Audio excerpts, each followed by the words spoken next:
Assalamualaikum my YouTube family and welcome back to my YouTube channel and my new vlog। आप सबको मेरी तरफ से बहुत बहुत ईद मुबारक।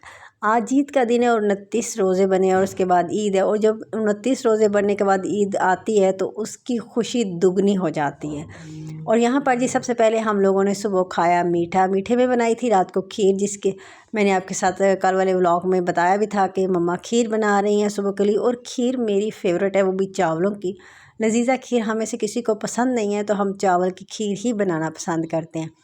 और ये देख सकते हैं जी, रात भर में बैठ के कपड़े सिलाई करती रही और 3:30 बजे तक मैंने कपड़े सिलाई किए हैं। और उसके बाद ये आप रूम की हालत देख सकते हैं, हर चीज़ ऐसे ही पड़ी थी। मुझे मम्मा ने बोला हर चीज़ छोड़ो, सुबह समेट लेना और आराम करो, सुबह टाइम पे उठना है। लेकिन हुआ क्या, मैं फिर भी टाइम पे नहीं उठी क्योंकि मैं थकी हुई थी, इतने दिन से काम, लगातार काम। तो सुबह उठते उठते मुझे 10 बज गए। तो ये एक रूम का हाल हुआ पड़ा था। फिर मैंने खीर खाने के बाद अपने रूम की सफाई करनी शुरू की, क्योंकि ये बहुत ज़रूरी था। अगर कोई आ जाता तो कितना बुरा लगता। खैर हमारा कहीं आना जाना नहीं है, ना कोई इतना हमारे घर आता जाता है, लेकिन फिर भी ये हालात हुए पड़े थे। और हमारे रिलेटिव्स भी इधर नहीं हैं, तो इसलिए हमारे दादियाल में तो कोई नहीं है अब्बू के यहाँ, क्योंकि अब्बू अकेले हैं। और मम्मा के जो नानियाल वाले हैं हमारे, तो वो ईद पर नहीं कोई आता जाता ना, क्योंकि लोग बोलते हैं कि फ़र्स्ट ईद के घरों को लाक लगा के नहीं जाते, ये माना जाता है। तो यहाँ पर मैं रूम की सबसे पहले सफाई करनी शुरू की, क्योंकि गंद बहुत पड़ा हुआ था। और इतने गंद में अगर बंदा बोले जी सब काम छोड़ो पहले खुद रेडी हो जाओ, तो वो भी अच्छा नहीं लगता, क्योंकि सारा गंद पड़ा हुआ है, गंद समेटा नहीं और कपड़े डाल के बैठ जाओ जी। और जितने आज काम पड़े हुए, मुझे लग भी नहीं रहा कि मुझे रेडी होने का टाइम मिलेगा, क्योंकि काम इतने ज़्यादा पड़े हैं। एक बचपन होता था, इतनी एक्साइटमेंट होती थी ईद की, सुबह 6 बजे उठ जाना है, रेडी होना है ईद के लिए, सबसे पहले कपड़े पहनने हैं। तो अब वो एक्साइटमेंट तो नहीं रही, लेकिन खैर ये शायद मुझे नहीं रही। मुझे इतनी ज़्यादा एक्साइटमेंट नहीं पहले जितनी रही। अब मैं कहती हूँ ठीक है काम चल रहा है। ज़्यादातर मेरा तो कामों में दिन गुजर जाता है, कपड़े पहन लो तब भी सारा दिन काम में गुजर जाता है। चेंज ईद के नए कपड़े पहनो तब भी, नहीं पहनो तब भी सारा दिन कामों में गुजर जाता है। तो इधर जी मैं यहाँ पे सब कुछ समेट रही थी। ये रात को जो मैंने कपड़े सिलाई किए थे वो थे, तो इन्हें मैं ये अपने स्टैंड पे हैंग कर रही थी। मेरी सिस्टर के कपड़े हैं, इनमें से ये पर्पल सूट तो आज मेरी सिस्टर ने पहनना था। खैर वो अभी बाद में उठेगी, प्रेस करेगी तो उसके बाद पहन लेगी। अभी उसने खीर खाई है और अब वो मम्मा के पास बाहर बैठी हुई है। और उसकी ये मायके में फ़र्स्ट ईद है। यहाँ पर जी कपड़े जो वॉश किए थे वो पड़े थे, तो उन्हें मैंने एक कपड़े में बांधा और बांध के मैंने जहाँ रखने थे वहाँ रख दिए, क्योंकि उन्हें प्रेस करने हैं। तो अब ईद है, तो ईद के 2 दिन तो प्रेस नहीं होंगे, ईद के बाद ही प्रेस होंगे। मर्दों के, बच्चों के सारे कपड़े हम लोगों ने पहले ही प्रेस करके रख दिए थे। सिर्फ मेरे और मेरी सिस्टर के रहते थे, तो वो ही प्रेस करने वाले थे, वो अब हम लोग बाद में करेंगे। यहाँ पर जी सारी चीज़ें समेटने के बाद मैंने लगवा लिया डाई बालों पे, क्योंकि मेरे बाल काफ़ी आगे से डल हुए पड़े थे, ख़राब हो गए थे, वाइट हुए पड़े थे, बीच में कुछ ऑरेंज हुए थे, क्योंकि मैं ज़्यादातर मेहंदी लगाती हूँ और ऊपर कभी कभी कलर भी लगा लेती हूँ, डाई भी लगा लेती हूँ। तो यहाँ पर बालों की हालत बड़ी ख़राब थी। कल मुझे टाइम नहीं मिला तो मैंने आज लगा लिया। और यहाँ पर फिर मम्मा ने बोला पहले मुझे गोश्त धो दो, वॉश कर दो, उसके बाद काम कर लेना, ताकि मैं गोश्त रख दूँ पकने के लिए। तो बड़ा गोश्त हम लोग बना रहे हैं ईद पे। छोटा गोश्त भी इतना महंगा हो जाता है, मुर्गी का भी महंगा हो जाता है। मुर्गी का जो गोश्त है वो 1000 रुपये किलो मिल रहा था और ये 1200 रुपये किलो। तो हम लोगों ने सोचा क्यों ना 1200 रुपये किलो ले लें। वैसे भी मोटा गोश्त मुझे बहुत पसंद है, इसीलिए मेरे अब्बू जब ईद की नमाज़ पढ़ने गए तो वापसी पे मोटा गोश्त ले आए थे, कि उन्हें पता था कि आज मोटा गोश्त ही बनेगा।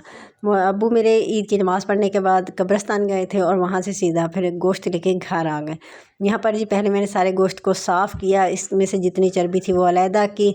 तो उसके बाद ही मैंने इसे फिर अच्छी तरह से वॉश किया, क्योंकि इसके ऊपर जितना ब्लड होता है वो सारा साफ़ करना होता है, और जितनी भी गंदगी वगैरह थी वो भी निकालनी होती है, क्योंकि उन लोगों के हाथ लगे हुए होते हैं। तो इन्हें अच्छी तरह से वॉश करना बेहतर होता है कि आप जितना अच्छी तरह से वॉश कर लो। तो मैंने सारा गोश्त अच्छी तरह से वॉश कर लिया था। इधर इसके ऊपर जितनी चर्बी थी, जितनी छोटे छोटे चर्बी के ज़र्रे थे, वो सारे मैंने बैठ के एक साइड पे उतार लिए थे, क्योंकि यहाँ खड़े होकर तो वो साफ़ नहीं हो रहा था और दूसरा कोई था नहीं मेरे पास। मेरी भतीजियों जो उन लोगों ने कपड़े पहन लिए थे वो तो जी मेरे उठने से पहले ही रेडी खुद ही हो गई थी, रेडी भी नहीं करना पड़ा। उन लोगों ने शावर लिया और शावर लेने के बाद जी कपड़े भी पहन लिए। मैं तो हैरान रह गई उनकी फुर्तियाँ देख के कि इतनी जल्दी उन लोगों ने अपने सारे काम ख़त्म कर लिए, और एक हमें जिन्हें होश ही नहीं है। और यहाँ पर जी मेरी मम्मा ने कुकर में सारा कुछ डालना शुरू किया। कुकर में मम्मा बोल रही थी बनाते हैं, हम लोग कुकर बहुत कम यूज़ करते हैं क्योंकि इसका एक दफ़ा बड़ा ही नुकसान हो गया था हमारा, ये फट गया था और मेरी मम्मा के बाजू जल गए थे। उस वक्त हम लोग छोटे थे तो, लेकिन अब जो है फिर कुकर यूज़ करते हैं, लेकिन हम लोग की बड़ी एहतियात होती है। हम लोग ज़्यादा दूर ही रहते हैं, कुकर के करीब ज़्यादा जाते नहीं हैं जब कुकर रखा हो ऊपर आँच पे। तो यहाँ पर जी जो टमाटर हैं वो फ्रीज़ हुए हम लोगों ने डाले। हम लोगों ने टमाटर लेके फ्रीज़ किए हुए थे क्योंकि टमाटर जब सस्ते थे तो हम लोगों ने फ्रीज़ कर लिए थे। अभी टमाटर बहुत महंगे हो गए हैं, लेकिन हमारे पास पड़े थे, हम लोग वो यूज़ कर रहे हैं। और जो फ्रीज़ हुए टमाटर हैं ना, जब वो कुकर में बॉईल होंगे गोश्त के साथ तो वो ऑटोमेटिकली जो है गल जाएंगे। नॉर्मल जो है आपके जो फ्रीज़ किए हुए टमाटर होते हैं वो सब्ज़ी में गलते नहीं हैं, बड़ा उनके साथ खपना पड़ता है तब जाके गलते हैं। लेकिन जब आप बॉईल करते हैं ना ऐसे गोश्त के साथ तो वो ऑटोमेटिकली गल जाते हैं। हमारी कोशिश है कि आगे भी जब टमाटर सस्ते तो हम बड़ी ईद के लिए लेके रख लें। और यहाँ पर जी कुकर को मैं बंद करें, कुकर को बंद करने की ज़िम्मेदारी मेरी होती है। ये किसी से भी ठीक से बंद नहीं होता तो इसलिए मुझे ज़िम्मेदारी दी जाती है। लेकिन ये आज पता नहीं क्यों मुझे भी परेशान कर रहा है, बंद नहीं हो रहा इसका ढक्कन मुझसे। और नीचे वाली जिसकी जो दस्ती है वो टूट गई है तो इस पर किसी ने कमेंट नहीं करना है। तो यहाँ पे मैं बहुत मुश्किल से इसे बंद करी थी, ये हो ही नहीं रहा था, बार बार ये जो है लूज़ हो जाता था, टाइट होता ही नहीं था। तो यहाँ पे फाइनली ये बंद हो गया था मुझसे।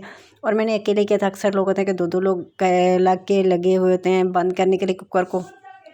तो जी इसके बाद इसे गैस पे रख दिया था ताकि ये गोश्त जो है वो गल जाए, बन जाए। तो यहाँ पर जी तैयारी शुरू हो गई थी हंडिया बनाने की। मम्मा की हेल्प करने के बाद मैंने अपने काम निपटाने शुरू कर दिए। सबसे पहले मैंने रूम में से डस्टिंग की, झाड़ू लगाया और उसके बाद जी मोप लगाना शुरू कर दिया क्योंकि रूम की हालत बहुत ख़राब हुई पड़ी थी। 2 दिन से मोप नहीं लगाया था तो फर्श बहुत ज़्यादा गंदे हो गए थे क्योंकि टाइम ही नहीं मिल रहा था। और यहाँ पर जी खाना बन गया था तो मम्मा ने बोला पहले खाना खा लो। मैं शावर लेने लगी तो मम्मा ने बोला शावर बाद में ले लेना। गोश्त मेरी मम्मा के हाथ का मुझे बहुत ज़्यादा पसंद है, मेरी मम्मा बहुत मज़े का बनाती हैं। बीफ बनाए, हम लोग ज़्यादातर बीफ वगैरह ही बनाते हैं, चिकन बहुत कम बनाते हैं, वो भी जब कभी दिल हो तब, नहीं तो हम लोग जो है बीफ ही बनाते हैं। और यहाँ पर जी साथ में सब्ज़ मिर्च थी, थोड़ी कच्ची थी थोड़ी पक्की थी, हम लोग लास्ट में डालते हैं, बड़ी मज़े की होती हैं। और अगर अचारी मिर्च साथ में मिल जाए तो वो खाने का टेस्ट और भी दुबाला हो जाता है। तो यहाँ पर जी मैं खाना खा रही थी, सालन बहुत मज़े का बना हुआ था, भुना हुआ गोश्त था और साथ में सब्ज़ मिर्च थी। सब्ज़ मिर्च हम लोग लास्ट पे डालते हैं, थोड़ी कच्ची थोड़ी पक्की, बहुत मज़े की होती है। अगर साथ में अचारी मिर्च हो तो और भी मज़ा आता है। भुना हुआ गोश्त ही बनाते हैं, हमारे घर में ज़्यादा भुना हुआ गोश्त ही खाना पसंद किया जाता है। और मेरी मम्मा के हाथ का तो जो बीफ है वो इतना टेस्टी बनता है ना, कसम से मुझे बहुत ज़्यादा पसंद है। और मैं तो बनवाती भी शौक़ से हूँ कि मम्मा मुझे बना कर दें। और सब्ज़ मिर्चें तो लास्ट में डलवाती हूँ, ना ज़्यादा पकी हुई होती है ना ज़्यादा कच्ची होती है, तो इतना मज़ा आता है ना खाने का। और अगर इसके साथ अचारी मिर्च हो ना तो और भी मज़ा आता है खाने का, एक अचारी टेस्ट आ जाता है। खाना खाने के बाद भी हम लोगों ने चाय तो जी हमारी हर चीज़ के बाद चाय आती है। चाहे खाना खा लो, चाहे सर में दर्द है चाय तो हम पाकिस्तानियों की फेवरेट है। सर दर्द है तो चाय, बुखार है तो चाय, नींद आ रही है तो चाय, खाना खा लिया तो चाय, कोई भी चीज़ खा ली तो उसके बाद जी चाय तो ज़रूर है। कहीं चले गए हैं तो क्या लेंगे जी, अब हम चाय पियेंगे। तो ये चाय जो है ना ये हम लोगों के साथ जुड़ी हुई है शुरू से। टॉवल है ये हेयर डाई वाला ही है तो इस पर किसी ने कमेंट्स नहीं करना है क्योंकि जब भी हेयर डाई मैं लगाती तो यही टॉवल बालों के लिए यूज़ करती हूँ क्योंकि डाई का जो कलर है वो उतरता है तो इसी टॉवल पे फिर लग जाता है। तो नया टॉवल अगर यूज़ करूँ तो वो ख़राब हो जाएगा। फेस के लिए मैंने अलग से टॉवल रखा हुआ है। उसके बाद जी यहाँ पे मैंने चिप्स मंगवाए थे, वो खाए। मेरा ऐसे ही अचानक दिल कर रहा था चिप्स खाने का तो मैंने लेज़ मंगवा लिया। हालांकि मुझे ज़्यादा सॉल्ट जो फ्लेवर है वो पसंद है या फिर योगर्ट वाला फ्लेवर पसंद है, लेकिन वो दोनों नहीं मिले तो मैंने फिर ये मंगवा ली, मेरी भतीजी लेके आई थी। खैर ये भी काफ़ी टेस्टी है, काफ़ी मज़े का था। ये भी फ्लेवर मैंने कभी ख़ास खाया नहीं है लेकिन फिर भी मुझे पसंद आ गया था। और चिप्स खाने के बाद खाई हम सब ने बैठ कर आइसक्रीम मेरा फेवरेट फ्लेवर मैंगो है, लेकिन मैंगो नहीं मिला तो मेरी भतीजी मेरे लिए यही ले आई तो मैंने यही खा लिया। मैंने फ़र्स्ट टाइम ये ट्राई किया लेकिन ये भी टेस्टी था। लेकिन फिर भी जो आपका फेवरेट हो उससे बढ़कर आपको कोई चीज़ नहीं लगती है। अच्छा था लेकिन उस लेवल का नहीं था, तो मैंने ये भी खा लिया है, मुझे अच्छा लगा। फिर भी मेरा तो आज का दिन ऐसे ही गुजर गया। ईद के कपड़े मैं नहीं पहने आज क्योंकि 5 बज गए थे तो मैंने बोला अब क्या ईद के कपड़े पहनने, कल इंशाल्लाह पहनूंगी, आप लोगों के साथ वीडियो शेयर करूंगी। वीडियो अच्छी लगे तो लाइक शेयर और कमेंट्स कीजिएगा, चैनल को सब्सक्राइब करना मत भूलिएगा, वीडियो को अपने प्यार के साथ लाजमी शेयर कीजिएगा।